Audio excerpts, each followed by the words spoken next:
What's up, guys?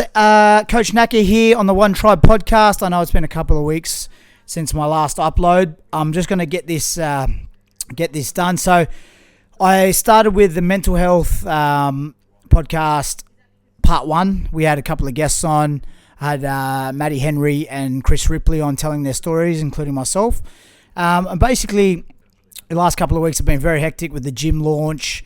We're getting obviously the new things done in the gym, so I've been quite busy, and as I said in the past, I like to get this stuff done when I got a bit of time, and just haven't been mentally prepared to get on microphone for the last couple of weeks. But now I am, and I'm just going to ride this one solo. I wanted to get a few guests on to talk about part 2 and pretty much close this topic up, but I'm just going to go solo on this one and talk about my experiences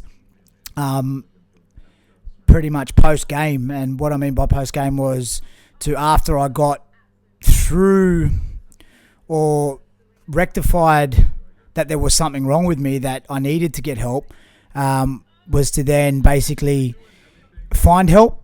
What did I do to get there? And then what have I done since to keep myself on track? So a lot of people tuned into part 1, heard my story, heard the boys' stories.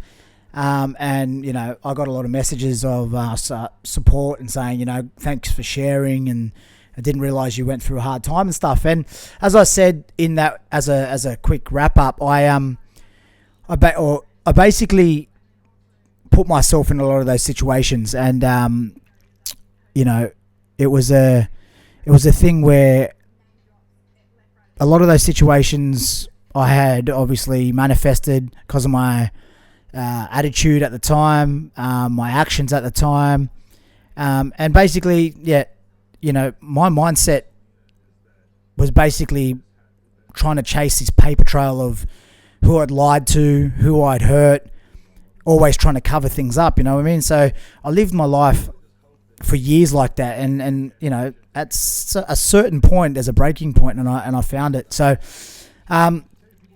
got back from the Thailand trip that I was talking about, and literally, you know, thought to myself, okay, it's time. And this was after the episode, after I'd actually thought about not wanting to be here, thought about the suicide part of my life, and you know, that scared me because I was never a guy to think that way. I always thought when I heard people had done this, that it was the weaker an easier way out, you know what I mean? Why not just deal with it? Life's never that bad. And then, you know, you find yourself there and you're like, fuck, it might be a better option, so I'm not a burden on people, you know?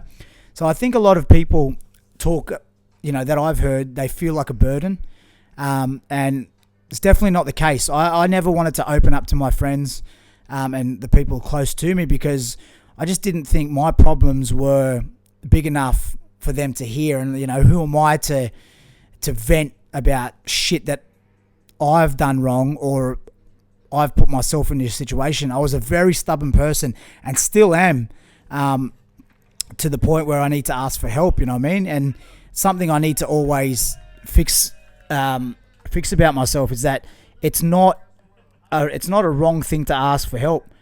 I think, you know, I'm still learning to do that, to ask for help. Sorry, guys. And it's one thing I am getting better at doing, but I can definitely get better at it. We're not masters at everything, and I don't think we should act like it either. You know, everyone's going to have their downfalls, and you know, there's always help around the corner. You just got to look in the right places, and you'll find it. So for me, you know, I was at a point where I went, okay, I know that I'm not mentally there. I've mentally checked out. Obviously trying my hand at that life-changing part, or that evening where I'd tried to take my life. And I've always said to myself, you know, if I really wanted to do it, I guess I would have and I could have. But I also think I tried to scare myself straight as well. I don't know. I mean, that night could have played out very, very different. You know what I mean? So Anyway, after I got past the fact that, okay, yep, I am a guy who needs some help and I better get it fast, I basically just jumped on Google because I didn't know any other way. You got to remember, I had this persona about myself that I set for myself, is that you're this trainer. I thought I was a big shot in the industry, which I wasn't. Nobody is. I was just another person doing this job. But I thought a lot more of myself than what actually was going on, you know what I mean? So I couldn't go to people around me and go, oh, guess what? You know, that trainer guy has fallen off the fucking wagon. He's fallen out of the tree. He needs help. I was just too embarrassed to say that.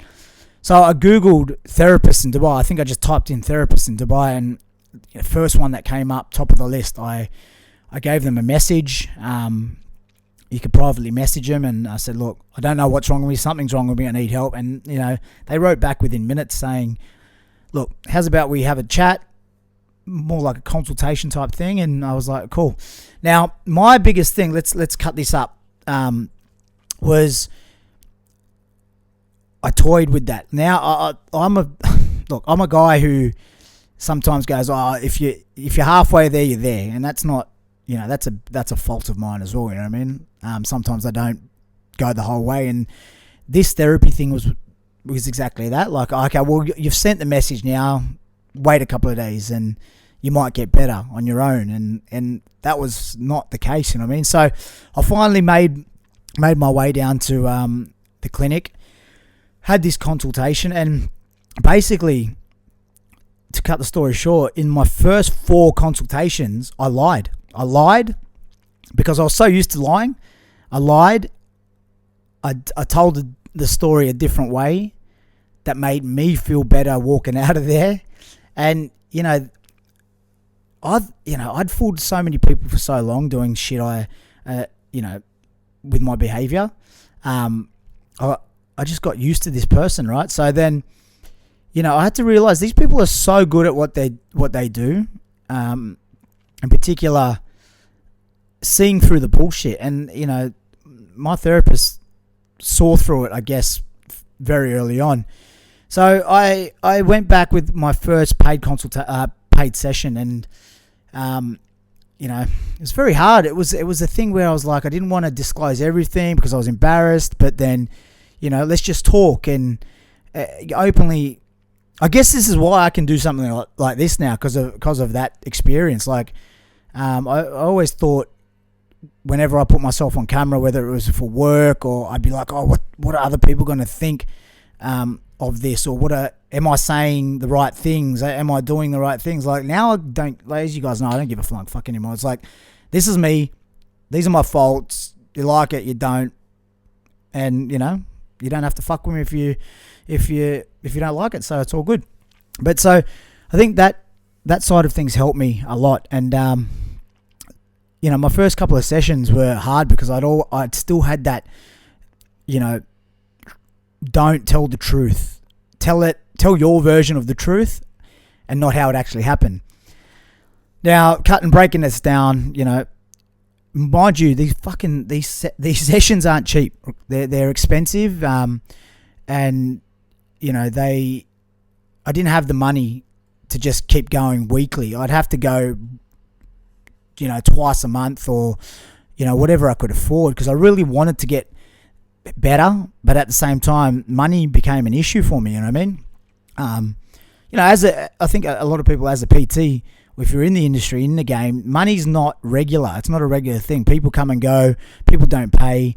So I had the stress of running the business, plus the stress of my mind, going along with all of this on top. So it got quite hard. But, yeah, it was around the 4th session, I remember her asking me questions that aligned with my upbringing and my life and stuff like that. And when I moved to Dubai and whatnot, and these certain questions were asked in a way that triggered me. And now I know they're trigger questions.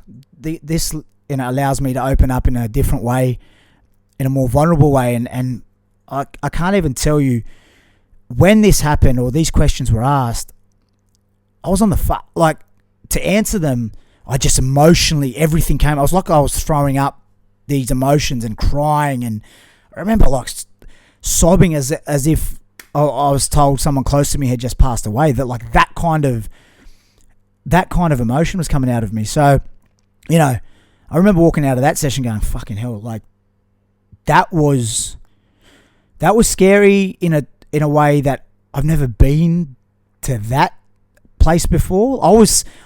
If I got emotional, I am an emotional person. I get it from my mother. But if I was always emotional, it was because I did something wrong and I regretted it. These emotions now were almost like I felt bad for the guy I was just talking about, which was me. And anyway, so we got to that point, and my session after that was probably 3 weeks later, and that one was a lot better. I walked in a little bit more comfortable. I was able to go back on what I'd said and go, yep, let's take it from there, and let's now go more in depth to my life and where I'm at now, you know what I mean? So, you know, I won't go through the sessions. The sessions can become quite repetitive and quite, you know, up and down. It just depends on, you know, sometimes I'd had a good day at work and I felt better going in. Sometimes I had a shit day at work and I'd be angry at clients or members that, you know, hadn't paid me or owed me money and things like that. Anyway, let's go 6 months down the track, and you know, I stuck to it. It was something I stuck to. You know, I don't stick too much in my life. If people know me, you know, this career and probably these therapy sessions are the only things I've ever really stuck to and given a honest go. And you know, 6 months later, I started to feel a lot different. I was starting to treat my business with respect, treat myself with respect, treat people around me with respect, a lot more truthful, you know, less lying for no reason, you know, for dumb shit. Like I used to just lie because it came natural.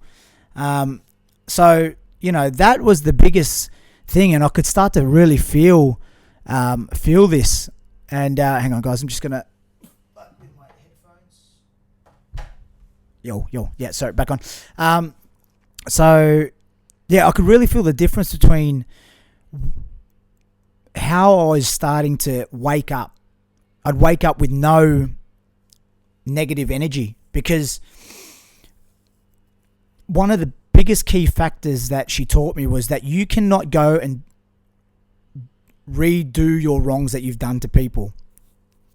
Those people are going to have to take what you've done, they're going to have to heal, and they're going to have to get better themselves. You cannot make them better. You're the person who got them to that point. You need to make yourself better. And when she said this to me, I was like, you're totally right. Like, I could keep going back to these people and saying that I'm sorry and, you know, I won't do it again. And that doesn't make what you've done in the past better. You know, people can forgive, but they don't forget. And it's not you know, once you've been down that path, it's not your job to fix them. People have to fix themselves, because it's the emotional hurt or the anger or whatever. People have to own that and heal as time allows it. So then, you know, that was the biggest thing for me. I'm like, okay, I've done the wrong things. You have to own it. That's something you need to take on the chin as a human. And now you need to get better so you don't do this to anybody else in the future. And that's what I started doing, you know what I mean? Like I really started to live for myself and not others. Like for years in this city, I lived for other people. Actually, my whole upbringing, I lived for other people. If other people wanted to do things, I'd be along for the ride. I started to now, at the age of 30 or close to 30, 28 or something, was to start living for myself. I started to say no. I started to hang out by myself a lot because I needed to make myself happy. You know, going out on the piss with the boys is all fun, but fuck, you pay for that shit. And especially if you got a lot going on in your head, when you're on your own, it makes it even worse. It amplifies it. So, I remember I stopped drinking. I've always kept myself fit, so I kept, made my training a priority, made my myself a priority. And I guess now, I look back, it was a bit more self-love, trying to make myself happy. And it was literally a turning point. 6-7 months on, I woke up and I had no more anxiety in my chest. I was able to wake up and not check my phone, and not, it was like carefree. And I really, really, really remember when that happened, because it's a feeling I never ever had in my life, honestly. As I said, I lived for a lot of other people and never lived for myself. And it took me a while, because I needed to answer the questions through these therapy sessions that I never answered, or when I did ask myself, I lied to myself as well, you know what I mean? So I was given a lot of homework during these therapy sessions, and, they analyze you and see what works best. And I did a lot of it, you know what I mean? And, when I looked back at myself talking on camera, because that's one of the things I had to do, and I'd look at the stories I was telling, I felt sorry for the guy I was looking at. I was like, you don't look at the guy. I felt broken for him, you know what I mean? Even though that was me, and I'd listen. And it wasn't until I listened to what I was saying, then it clicked, you know what I mean? I never was deep down, my heart was never bad. I think it was always in the right place, but I always thought I could spread my heart out to too many people and care for everybody and fucking look after everyone and make everyone feel good, when the guy that was trying to do that wasn't feeling good himself, because you're spreading yourself out so far, but you're not looking after yourself, and you're promising the world to a lot of people and not delivering, you know what I mean? So I had to really shut up shop on that and go, yeah, make yourself number one first for the future, because the people you meet from now on, or your friends that you've still got, you want to give them the best version of yourself, and you want to be 100% from now on. So that's what I did, and that's what I continued to do. And it made me look at a lot of other things throughout my life, like the business, streetwise and stuff, and what I was able to do and what I do for people. And there's going to be some times of bitterness, because I look back now. I'm 35, and I always had this thing where if I'm helping people, not that I expected it to come back around, but how come at my time of need, no one wanted to help me? And that got me really fucked up at the start. This is while I was going through therapy, you know what I mean? But at the same time is that no one knew. None of these people knew. So how could they help? And as much as I still look at it in this perspective, in this doing this job, I think that quote, "Don't take my kindness for weakness," is a very, very thick quote in this city. There's a lot of people help a lot of people, and they do it just on the down low and on the silent, never ask, never wanting anything from that. You being a genuine person, you're helping people. But at the same time, a lot of the times I think, am I being taken advantage of here because of my personality and my will to just, one day it may come back around to me or whatever. It's not like I want it, but I'll help you with no questions asked, and maybe it gives me good karma or something. And then, so, I guess at the age of 35, I look at some things sometimes in my life and I go, fuck, am I getting taken for a ride here? But, I guess it's just if I walked around and said I don't want to help anybody anymore because of everybody's taking advantage, I'd be a pretty shitty person, you know what I mean? So, I guess I don't like to overthink that or manifest that kind of stuff, but it does happen, and sometimes I do feel it more than others, you know what I mean? But it was a part of this journey, and it's still a journey for me, and still learning every day, you know what I mean? I tell you what, one thing now, that helps me, I wake up quite early. I wake up at 3:30 every morning to get to work, and I take 3 deep breaths in the shower every morning, like in through my nose, out through my mouth. And sometimes I wake up and I feel tight and I'm panicking, like for no reason, about money and just stupid shit. You know what I mean? Like when's so and so going to pay me? I need it because my rent's due, and you know what I mean. And that starts to get me in a rut. And I'm like, okay, back up. If you start panicking or trying to lose your head at that, you're setting up the day for failure. You know what I mean? So I take 3 deep breaths every morning while I'm in the shower, and I try to keep this positivity as soon as I walk out the door. So, and then I feel now my positivity is felt on the gym floor. You know what I mean? I love my gym. I love all the members that come to my gym. I love the staff. I love everyone I work with. You know, we all have good days, bad days, but I try to keep it always positive, happy, just be my personality, have fun with all my clients, and just be real. You know what I mean? That's the biggest thing out of the lessons that I've learned to date, is to be real. And I definitely think for me, my business changed and my business model changed because of me being real. I don't think anybody else wants another version.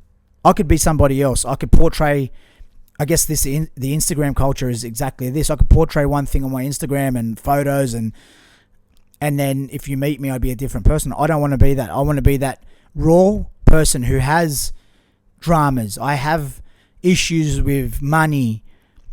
You know, as I said, I'm a PT that owns a business. I have the same dramas as everybody else. We pay the bills.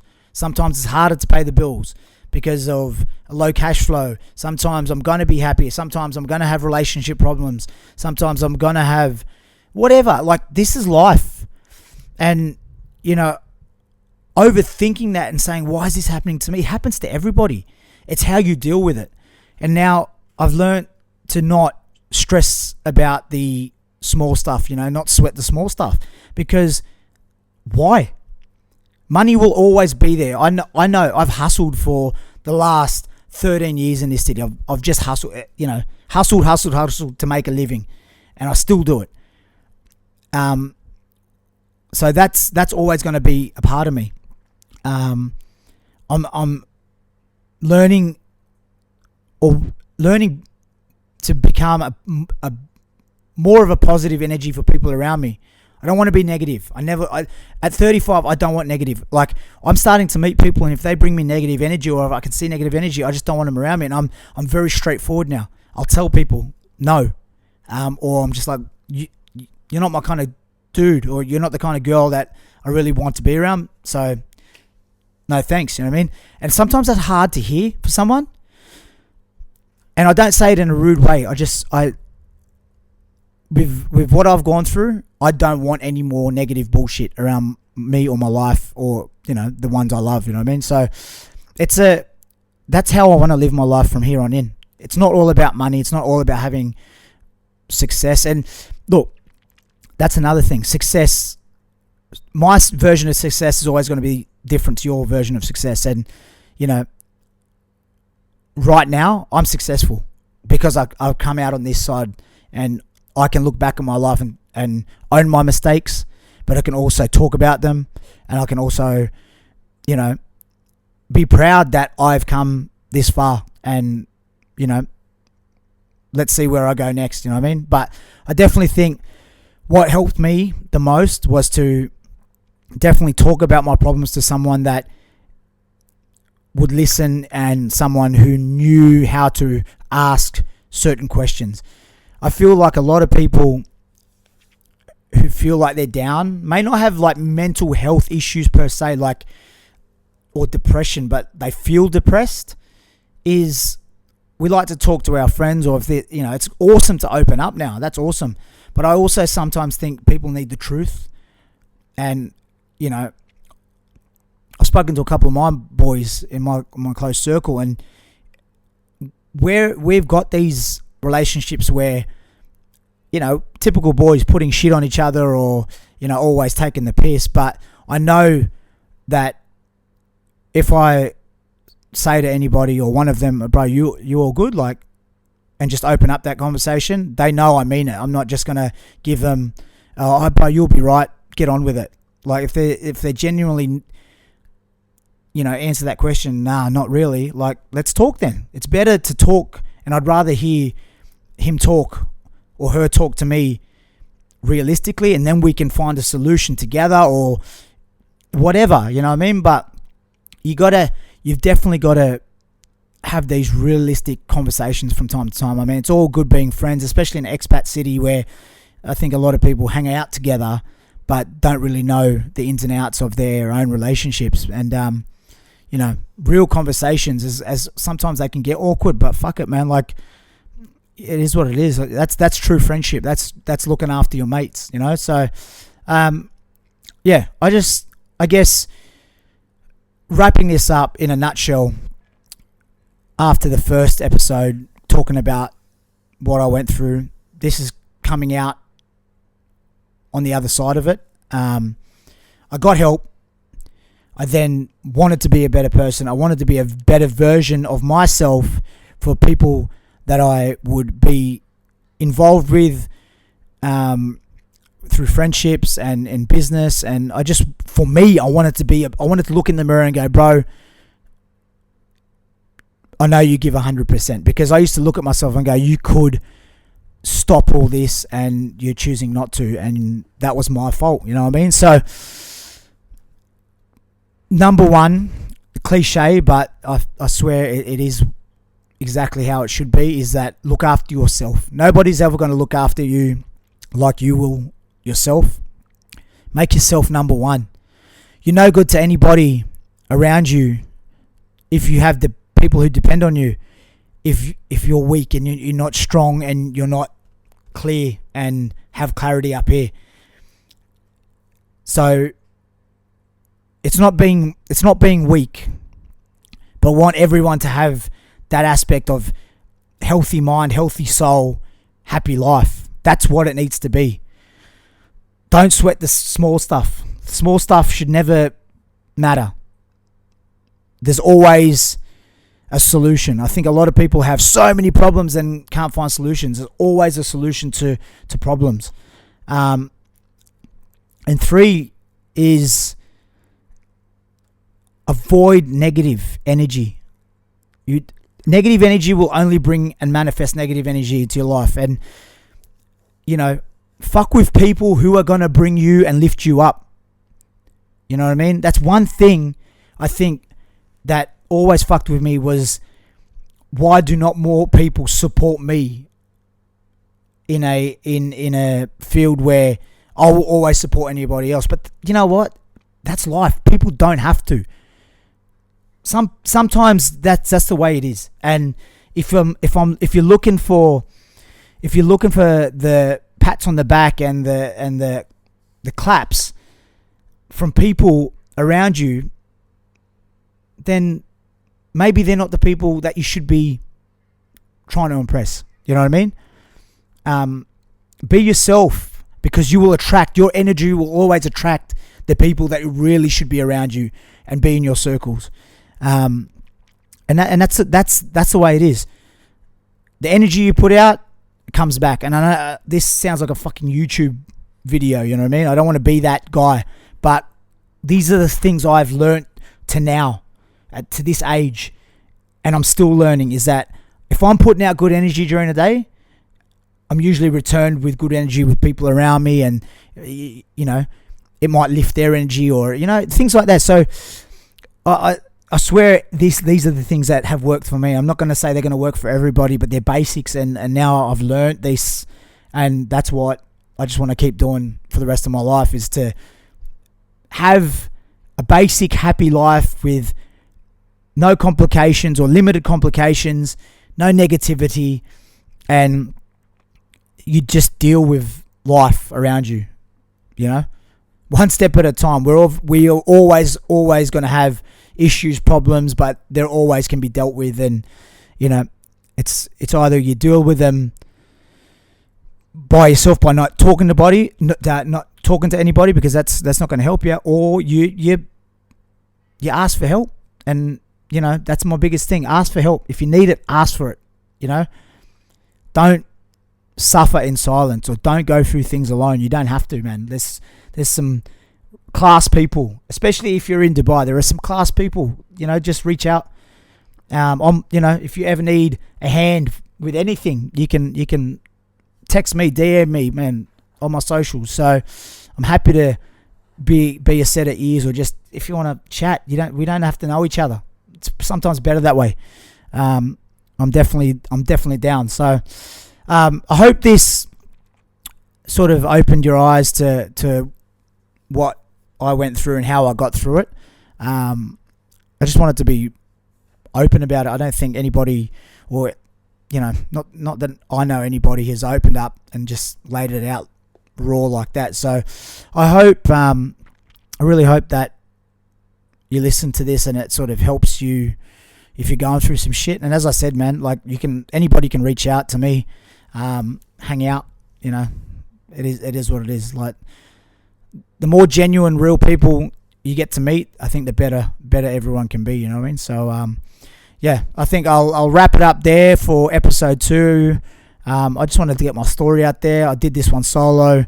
As I said, there are going to be a lot of more opinions on how to deal with stuff like this. And I'm not a doctor. I'm not a physician of any sort. This is just what I went through, what has worked for me to date. And, I'm still learning every time I wake up, you know what I mean? So, as long as you're breathing, you're winning, in my opinion, and make the most of it. Don't waste this one chance you've got here by manifesting negative energy and just letting stupid shit control your life.